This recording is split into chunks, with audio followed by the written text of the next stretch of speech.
आता पाहूया आज कोणी कोणी उमेदवारी अर्ज भरला त्या संदर्भातल्या टॉप 9 बातम्या।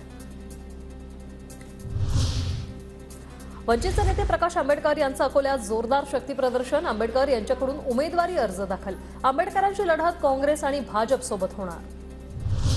अमरावती लोकसभा मतदारसंघातील भाजप उमेदवार नवनीत राणा यांचं जोरदार शक्ती प्रदर्शन।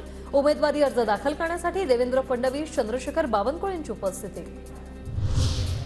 नांदेडचे भाजप उमेदवार प्रताप पाटील चिखलीकर यांचाही उमेदवारी अर्ज दाखल। अशोक चव्हाण, अतुल सावेंची उपस्थिती।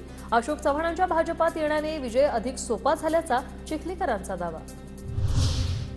अकोला लोकसभा मतदारसंघातील काँग्रेस उमेदवार डॉ. अभय पाटील यांचाही उमेदवारी अर्ज दाखल। नाना पटोले यांच्यासह स्थानिक नेते उपस्थित। यवतमाळच्या महायुतीच्या उमेदवार राजश्री पाटील यांनी उमेदवारी अर्ज भरला।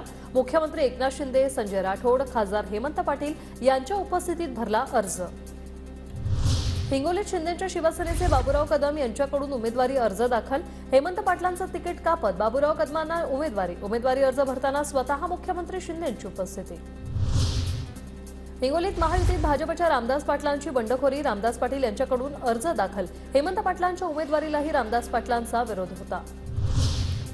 महाविकास आघाडी बारामती, शिरूर, पुणे, मावळ एकाच दिवशी उमेदवारी अर्ज दाखल करणार। शरद पवार, बाळासाहेब थोरात आणि संजय राऊतांच्या उपस्थितीत 19 तारखेला शक्ती प्रदर्शन करत उमेदवारी अर्ज दाखल होणार।